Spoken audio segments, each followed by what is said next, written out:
coming here in less than 4 weeks. April 24th, the start of the NFL draft as we sit here on March 25th inside of a month. And as an exercise, I just wanted to talk about the body of work for general manager George Paton.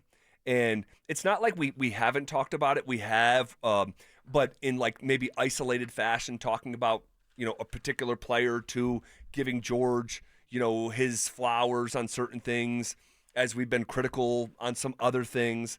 But this really is George's window. Like this next month is George Paton's window. You've made that clear when you tell Sean all the time, back off, Sean, and let George do his job. Essentially. Because if this isn't George's time of year, what do you do? Yeah, exactly. Why is he in that seat? Why is he a general manager if he cannot bring evaluating talent to the table, which he does a great job of. We all know that. We've talked about it multiple times, Zach, of the players he hit on and some of the players he did not hit on, but that's going to be what happens when you're a general manager. It's going to happen to you. You're going to have wins, you're going to have losses, and you move on, and hopefully you have enough wins, more wins than losses. That's all. And no one bats 1,000. No one comes close even. And even some of the brightest football minds that have ever walked planet Earth are really bad at this process. And I'm thinking of Bill Belichick, first and foremost. Bill Belichick had his hands on the steering wheel of the draft for close to a decade in New England, and they just were the worst drafting team in football. They were. And it's part of the accumulative effect here, how the Patriots have been down as bad as they've been after being on top for so long, outside of losing the greatest quarterback of all time. Yeah, let's start there. Losing Tom Brady, meant everything to the New England Patriots. After they lost him, they were just kind of swimming and almost drowning. Because they didn't have a roster. No, they didn't. Like, seriously, they did not have a roster. And they're still trying to dig out of that hole. So in terms of who do we think are the 10 best draft picks of the George Paton era? And I'd like to rank them here. Do you want to do this on the fly, or do you have a ranking already? I kind of have a ranking already, but we can do it on the fly as well. You know me, I'm going to be prepared because I know you like to quiz my ass. So I'm like, let me go into this with some kind of plan because Zach Bye likes to jump out of the bushes and surprise me. So go ahead, go first, Zach. Who was number one? So, okay, let's start at number one.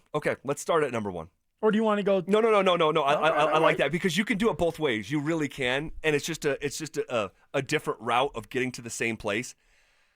I believe the best draft pick that George Paton has had is Pat Surtain, and I don't have to think too hard about it. Defensive Player of the Year, All Pro. The guy is an absolute animal. The 9th overall pick in 2021, even over Bo Nix. Because Bo is still.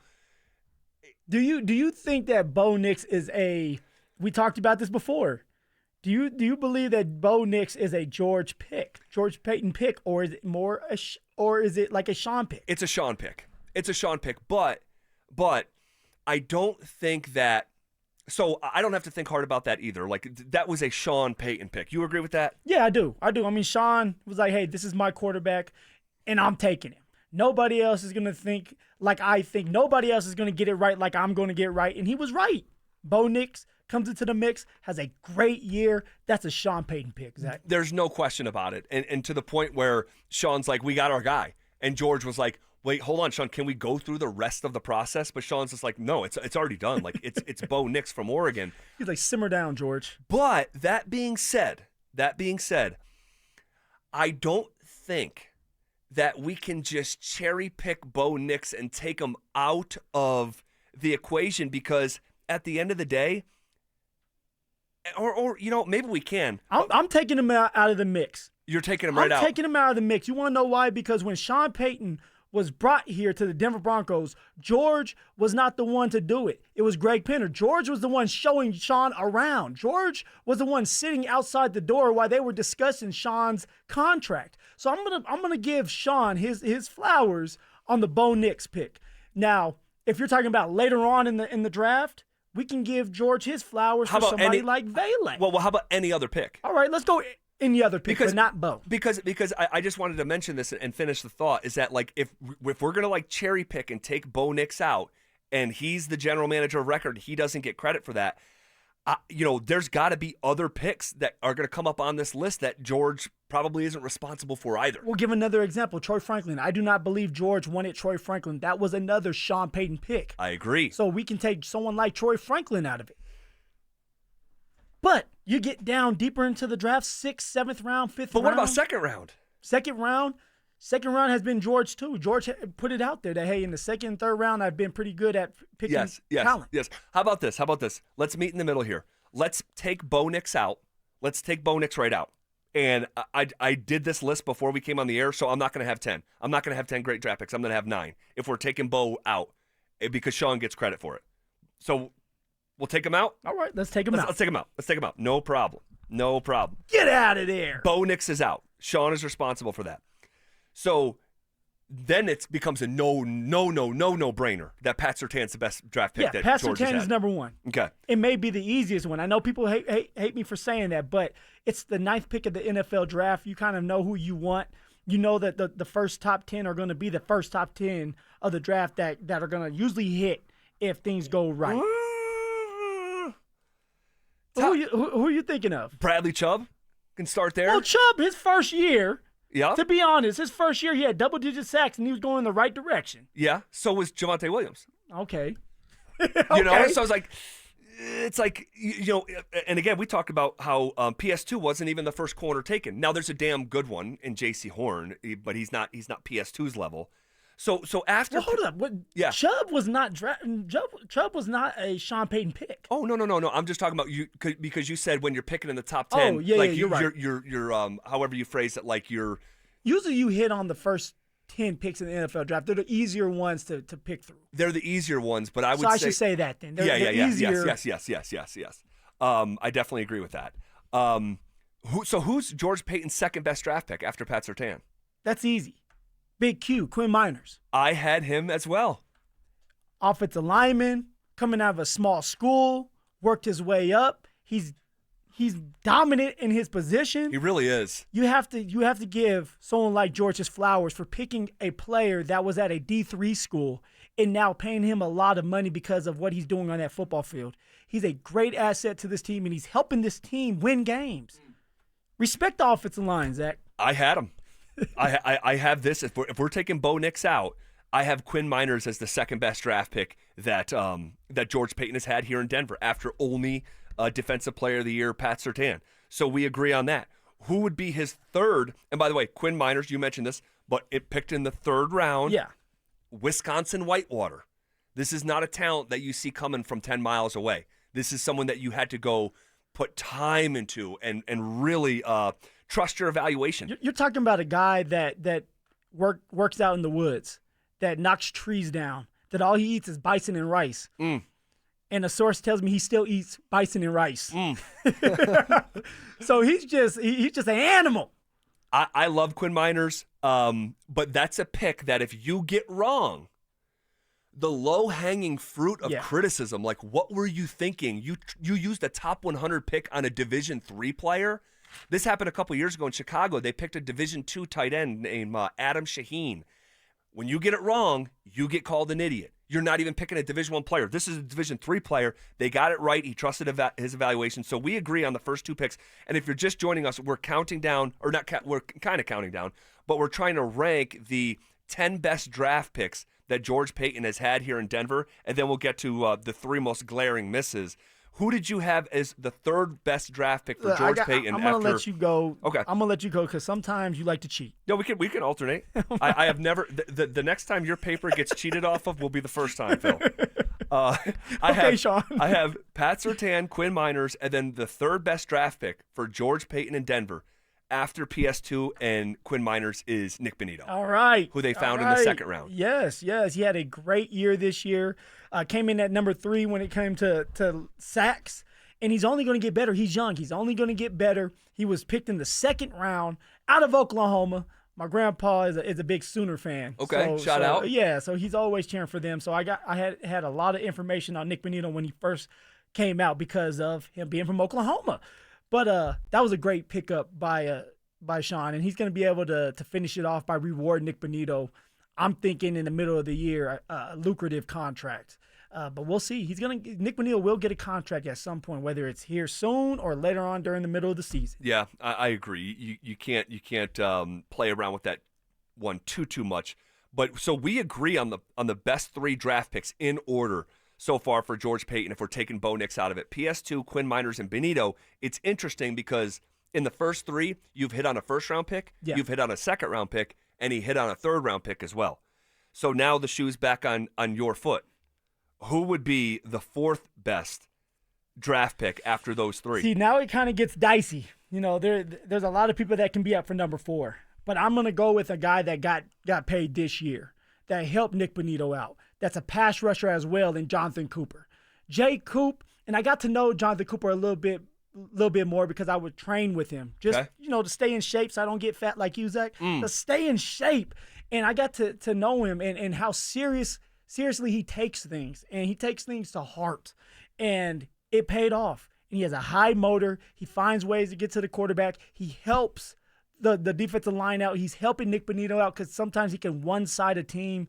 And I have to put him at number 4. That was a hit. George decided to pay him, which he deserved to be paid. And that's why my man's at number 4 on this list for me. Well, we agree again. In order. I had Jonathan Cooper at number 4 on my list for 10.5 sacks, too. 10.5 sacks. Hadn't had a double-digit sack artist here in years, literally a half decade. And you had 2 of them this year. Cooper was one of them. They found Jonathan Cooper. George Paton found Jonathan Cooper in the 7th round. And I have Cooper 4th because of also he broke ties with other players that we'll get to here in a second because he plays a premium position, right? When you are rushing the passer, that just is one of the 5 most important positions in football. And the fact that George found 2 of them and one of them came from the 7th round, it's you just take your hat off to him. So we agree on the first 4 picks. We're counting down or ranking the 10 best draft picks, or really 9 best draft picks, taking out Bo Nix since George Paton got the job here. Number 5. The ball's in your court now, man. Don't mess this up. After PS2, Quinn Miners, Nick Bonito, and Jonathan Cooper, I think the 5th best pick that George Paton has had was Marvin Mims in the 2nd round. All right. A back-to-back Pro Bowl player. Yes. A difference maker on special teams. All-pro player as well. All-pro player as well. Don't disrespect my man. But who he became in the last 7 games of this season, offensively, in addition to special teams, it changed the Broncos' offense. It just flat out changed their offense. And it was a treat to watch. It came late, better late than never. But there's context to this. We talk about came late. Yes, it did come late. But I'm going to blame Sean Payton for that. Sean should have got Marvin Mims going early. And if Sean would have got Marvin Mims going early, what would his stats look like? What would he look like as time went on with more reps? He had 39 receptions this year as a receiver for 503 yards, 6 touchdowns. But he's not just a receiver. He could be a running back. Right. He's a punt returner, kick returner like we just talked about. You have to put him all over the field. We're talking about a Deebo Samuel, a smaller Deebo Samuel that can increase his role the more opportunities he gets. So I'm blaming Sean for not getting him more involved. George did a great job of picking Marvin Mims up in the 2nd round. It's been a great pick, and it's only scratching the surface, it feels like. And think about this stat for Marvin Mims. 39 catches, okay? You compare that to like Cortland Sutton's 81 catches, or Vele was over 40. So it's more than a little bit, but it's not a ton. Yards after the catch, with 39 touches through the air, 477 yards after the catch. He finished with 503 total yards. 477. It's just he is a weapon. He is a weapon. 7 big plays, most of anyone on this offense not named Cortland Sutton. Unleash him. He's a valuable weapon. We need to get him going early, guys. If we can get him going early, it's going to help Bo Nix out. It's going to open the pass game out. It's going to open the run game out. So get Marvin Mims going. Is that who you had as your 5th? Yes, I did. So we have literally agreed. I did this exercise this morning. You did it before the show as well. we agree in order of the top 5 picks of the George Paton era here as general manager. With PS2, Quinn Miners, Nick Bonito, Jonathan Cooper, Marvin Mims, who would come 6th on this list? Oh, man. I'm going to go with Riley Moss, Zach. Riley Moss. That's who I had as well. Riley Moss, and Yeah. it's not that I didn't want to. Riley had a great year this year. He got hurt towards the end, and I think that kind of stunted his growth. You have to also remember, guys, that Riley Moss got hurt last year at the beginning of the year and missed 6 games, and he was just a special team player. And so now he's catching up, and it's hard to play catch up in the league, but Riley Moss caught up, had 65 solo tackles, 1 forced fumble, 1 interception, but that doesn't necessarily tell everything about Riley Moss, because Riley Moss was a shutdown corner at times. He was able to lock down players.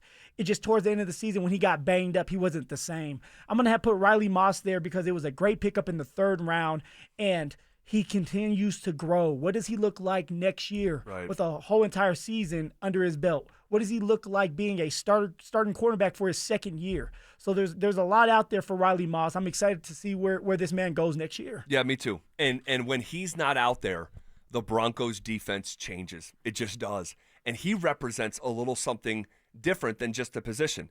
And I'm thinking of like Aaron Gordon in my head. Like there's Aaron Gordon, the player, and like what he does statistically, but also like there's something that you can't see that's intangible that represents like a spirit within the group. It's the mentality, and he feels like he has to show up every single day. Let's be honest. There's not a lot of white corners out there, Zach. So he has to have that mentality that I'm going to be thrown at all the time, and I'm going to make that play, which he's doing. He's so competitive. He's physical. He'll come up and hit you in the mouth. Will. The true sample size we're still gathering, but what we have known from Riley Moss is really, really good. For the 83rd overall pick in the 2023 draft. If you're just joining us, we're counting down the 9 best draft picks, or ranking rather, the 9 best draft picks of the George Paton era here as general manager of the Broncos, as we're inside of a month of the NFL draft. Number 7 for me, after PS2, Quinn Miners, and we threw out Bo Nix and said that was completely Sean's pick. So Yeah.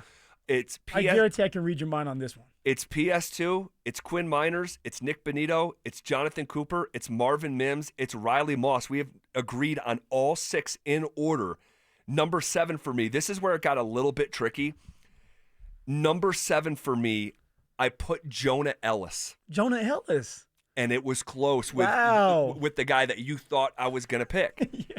Which you just don't like him anymore. Stop. Which of course I'm assuming is Devon Vele. Yes, sir. Love Devon Vele. Do you? But I had to ask the question, what's more impressive for me in Vele coming in and going for 475 yards and 3 touchdowns in his first year, or was it Jonah Ellis as a part of that rotation with some dudes in front of him being 5 sacks as a rookie? So I literally went back and forth. I'm like, what do I think is more impressive? What Vele did, 475 yards, 3 touchdowns as a rookie. Missed 3 games. Or is it Jonah Ellis as a pass rusher to have 5 sacks as a rookie? And I what broke the tie for me is that I just think pass rusher, I hold it in a higher regard than wide receiver. So that's honestly, it wasn't even anything Vele did or didn't do. It was just that. No, you just don't like Vele. What do I think is harder to do? Come in the league and have 5 sacks as a rookie, or have 475 yards as a wide receiver? I went with the pass rusher. Well, look, this is where we separate. This is where I have to disagree with you, Zach, because yes, Jonah Ellis did have a really good year for being a backup pass rusher. But also, there's 10 other players on that field that can help out. And when you have Zach Allen, John Franklin Myers, when you have Jonathan Cooper or Nick Bonito on one side, it one-sides you. What about Cortland Sutton drawing that double that you've told me about all year? Okay, all right. Let me get to that. Can I finish? It makes it easier for Jonah Ellis, who doesn't have to do too much. You go in there for 5 or 6 plays, go the hardest you can go. Hopefully you can get a sack. That's what happens. You play 17 games, which Jonah Ellis was able to do. You were able to get 5 sacks. I don't want to take nothing from that. But Devon Vele, a 7th-round draft pick that nobody was thinking of, a 7th-round draft pick that showed up every single day in camp. Shame on you, Zach. You came up with the term one-a-day Vele, and yet you're not obeying your eyes. You're going with somebody else. You don't like Vele. One-a-day Vele, Devon Vele had a great year. He missed 3 games, had 41 receptions for 475 yards, 3 touchdowns, and he only got better every single game. He helped another rookie out by the name of Bo Nix. And so what does that look like for Vele in year 2? Vele was not supposed to be on that football field, and yet he found his way. He forced his way on that football field. He comes in next, then Jonah Ellis. Get that right, Zach. Come on. So we just disagree. Did you have Jonah Ellis next after Vele? So we just disagree on one slotting. If you're in the draft and you're drafted in the 4th round or the 5th round, it matters because you get a little bit more money in the 4th round. Totally. And Jonah Ellis was a 3rd round pick, and Vele's a 7th round pick. Again, it was super close. Just to reiterate, what broke it for me was I just value trenches more. Yeah. I value pass rushers more. Smart. Safe. So I have I have Vele going right. I have Vele going right after Ellis. I think he's the 8th best draft pick of the George Paton era. So now I'm curious, what did you finish up with? Because the original task was, what are the 10 best draft picks of the George Paton era? We threw Bo Nix out, so 10 went to 9. Who came in at number 9 for you? Zach, this one right now, I'm still trying to figure out who number 9 is. I'm trying to pick the brain of George to say who would you put at number 9. So I'm just gonna go on a flyer. I'm going to say a name that I don't think a lot of people are going to know, and they're going to probably disagree with, but he brought a lot of value to special teams this year, and he grew as a player. I'm going to have to go with J.L. Skinner. Yeah. And the reason for that is nobody was talking about him. He kept getting pushed down the depth chart as a safety, but he found his way on special teams, and he did a great job. He was one of their best special teamers alongside Tremon Smith, who, by the way, was my teammate in Houston. But he did a great job of filling the void and just playing his role. So I'm going to go with J.L. Skinner for number 9, Zach. All right. I really thought that you used to care about your offensive line. And I remember at CU, you went to an interview, you brought him up with you. Let my O-line stand behind me.